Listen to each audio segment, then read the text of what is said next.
ሰላም ጤና ይስጥልኝ ክቡራትና ክቡራን የዚህ ቻናል ቤተሰቦች።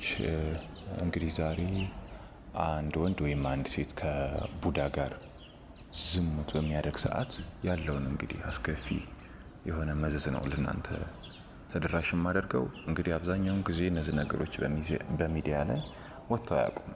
ሲነገሩ ወይም ሲታዩ ያየናቸው ነገር የለም። እስኪ እነሱን ዛሬ ወደ እናንተ ተደራሽ አደርጋለሁ። አብራችሁን ቆዩ። ይህ ቻናል አዲስ እንደመሆኑ መጠን ደግሞ ሰብስክራይብ አድርጉ። እንግዲህ በኢትዮጵያ ውስጥ ቡዳ የሚባለው ነገር በብዙ ሁኔታዎች ሰምታችሁት ሊሆን ይችላል። በብዙ ሁኔታዎች አውቃችሁት ሊሆን ይችላል። ግን አብዛኛውን ጊዜ ስሙ ሲደጋገም እነዚህ ነገሮች በተመሳሳይ ሰዓት ሲደጋገም ምንም የማይመስሉንና ጉዳት የማያመጡ ይመስለናል እንጂ ከፍተኛ የሆነ በህይወት ደረጃ አንድ ሰውና አንድ ሴት ቢጋቡ በህይወት ውስጥ ራሱ ከፍተኛ የሆነ መዘዝ አላቸው። እንግዲህ ወደ ዋናው ጉዳይ ስገባ በተለይ ከተሞች አካባቢ ላይ ለምሳሌ አዲስ አበባ ሊሆን ይችላል። እንደዚህ ከፍ ከፍ ያሉ ከተሞች ላይ አንድ ሰው ከአንድ ሴት ጋር ወይም ከአንድ ወንድ ጋር በህይወት አጋጣሚ ሊገናኙና ያንን ነገር የህይወት የሚባለው ነገር ሊጀምሩ ይችላሉ። ወይም ፍቅረኛሞች ሊሆኑ ይችላሉ። በዛ አጋጣሚ ግን ምንም የማይታወቅ በስተጀርባ ያለው ነገር ግን እንደ አጋጣሚ ሆኖ ወይ እሱ ወይ እሷ ቡዳ ሊሆኑ ይችላሉ። ቤተሰብ ሊጠያየቁ ይችላሉ። ከየት ነው ተብሎ ሊጠያየቁ ይችላሉ። ሀገር ሊነጋገሩ ይችላሉ። ኢቭን እንኳን ቤተሰብ ራሱ ሊተዋወቁ ይችላሉ። ግን ከዛ በስተጀርባ ያለው ነገር ግን አንድ ሰው ቡዳ ነኝ ብሎ ሊነግራችሁ አይችልም። በዛ አጋጣሚ ደግሞ በትዳር ውስጥ ከሰው ጋር በምትኖሩ ሰዓት የሚመጣው ዋና የሆኑ መዘዞች ናቸው። እንግዲህ ዛሬ ወደ እናንተ ተደራሽ የማደርገው የመጀመሪያው እንግዲህ አንድ ሰው ከቡዳ ጋር ወሲብ በሚያደርግ ሰዓት ሳናቀው የነሱ ተገዢ መሆን ነው። አካላችን እያንዳንዱ ነገር ከነሱ ጋር ተገዢ ይሆናል። አንድ ሰው የኛ የምንቆጣጠረው የራሳችንን አካል በእነሱ ቁጥጥር ውስጥ ይሆናል ማለት ነው። ይሄ ማለት ስነ ልቦናችንም ጨምረው አብረው የመውረስ ሁኔታ ያመጣሉ ማለት ነው። ያንን ነገር ደግሞ ያው በተደጋጋሚ በሆነ ሰዓት ከዚህም የበለጠ ችግሮች በእኛ ላይ በአካላችን ላይ ይደርሳሉ ማለት ነው። ሁለተኛው በፊት ከነበረን የሰውነት ሁኔታ መቀነስና መጠውለግ ነው። አንድ ሰው በተደጋጋሚ ያንን ነገር ከሱ ጋር ወይም ከሷ ጋር ግንኙነት በሚፈጽም ሰዓት የሰውነታችን ማለቅ፣ ሰውነታችን ይጠወልጋል። ከፊት ከነበረን የሰውነት ልክ ይቀንሳል። እናም ጸባያችንን ባይዘው አብሮ ነው የሚቀንሰው። በፊት የነበረን ማንነት እንዳልሆነ ሆኖ ሌላ አይነት ማንነት ነው የምንላበሰው። በጣም ከፍተኛ የሆነ ጉዳቱ ዋና የመጀመሪያው የሚባለው የአካላዊና ስነ ልቦናችንን ወደ እነሱ የማዋረሱ ሁኔታ ነው። ሌላው ደግሞ ሰውኛ የሚባል መንፈስ አለን እኛ ሰዎች ማለት ራሳችንን የምንቆጣጠርበት ራሳችንን መግዛት የምንችልበት የራሳችን ሰውኛ የሆነ መንፈስ አለ። ያንን መንፈስ ነው እነሱ የሚሰብሩብን ማለት ነው። ያንን መንፈስ ከሰበሩት ከእነሱ ቁጥጥር ውጭ ልንወጣ አንችልም። እነሱ እንደፈቀዱትና እነሱ እንዳደረጉን ነው የሚሆኑት። ቢሻ የፈለጉትን ያድርጉ በእነሱ ውስጥ ነው እና ከእነሱ ውጭ ልናስብ አንችልም። ሌላኛው እኛ ጋር የነበረውን እድል ወደ እነሱ መሄድ ነው። እኛ ጋር የነበረን የራሳችን የሆነ እድል አለ። የኑሮ ሁኔታዎች በምንሰራ በምናገኝ ሰዓት እድሎች አሉ።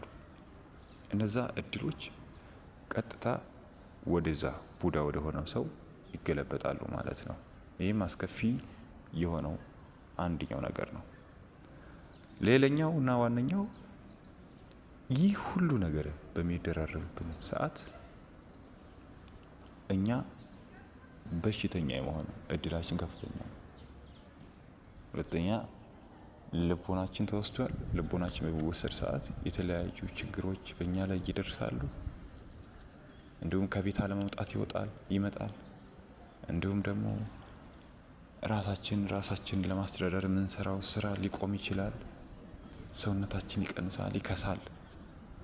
በዛ ላይ የነሱ ተገዦች ነን። ስለ ልቦናችን ሁል ጊዜ ይሰብሩናል። በዛ ልክ ይህ ሁሉ ነገር ሲደራረብብን በሽተኛ የመሆንና ቤት የመዋል እድላችን በጣም ከፍተኛ ነው። ተመልከቱ ወገኖች፣ እኛ ምንም የማናውቀው ነገር ሳናውቀው ግን ሰውነታችን በዛ ልክ ደረጃ በሽተኛ እየሆነ ስንሄድ ራሱ አንድ ነገር የምናውቀው ነገር የለም። ምክንያቱም ምንም የምናውቀው ነገር የለም። ባክግራውንዱ ምን እንደሆነ መዘዙ ምን እንደሆነ አይታወቅም። ይህ ሁሉ ነገር በሚሆን ሰዓት እነሱ ያንን ነገር አይተው ላይነግሩን ሁላ ይችላሉ። ምክንያቱም ከእናንተ ጋር ለመኖር ሲሉ ደግሞ የጀመሩትንም ህይወት ከማጣት አኳያ ከተለያዩ ነገሮች ብቻ ያን ነገር ለመናገር እነሱ አይደፍሩም።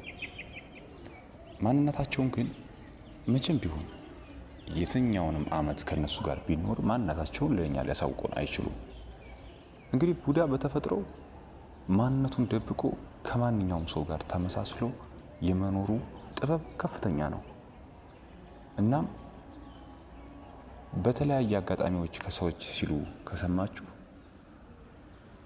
ስለ ልቦናዊ ከርቀት አንድ ሰው አይቶ ስለ ልቦናዊ በጨረር ስለ ልቦናው ሊሰብር ይችላል።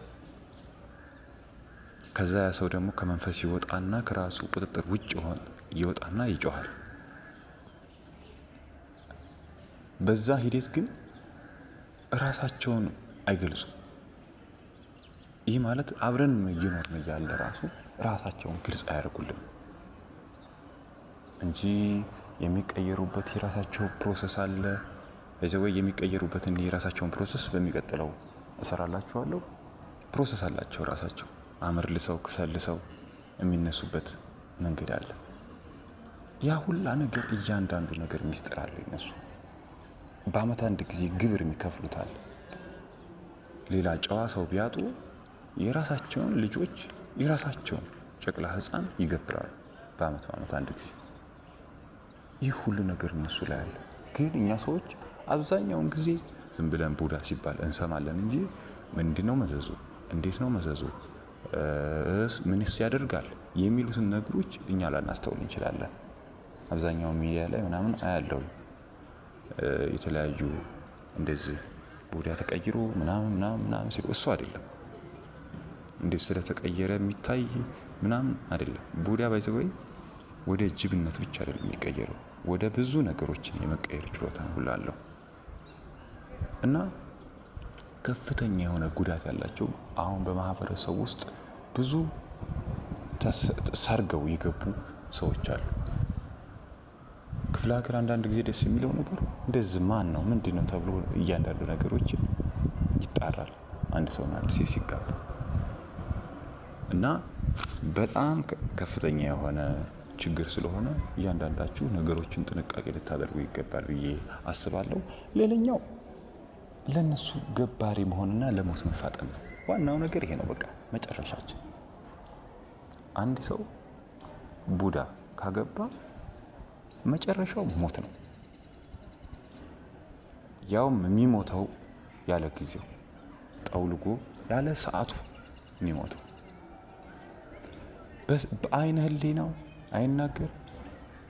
እያንዳንዱ ነገር ችግሩ ምንድነው ቢባል አይለይ። ሐኪም ቢሄድ አይለይ። ምናልባት ጠበል ቢሄድ ለጊዜው ሊሻለው ይችላል። እንደዚሁም አባቶች ወይም በቁርአን ወይም በጸበል ቢሞክር ለጊዜው ሊሻለው ይችላል። ግን እዛ ሰው ጋር አብሮ እስካለ ድረስ አዲስ እያገረሸ በተለያየ እንከን እየፈጠረ በእንቅፋት በሾህ በተለያዩ ነገሮች ደም እያፈሰሰ አብሮ ይኖራል ማለት ነው።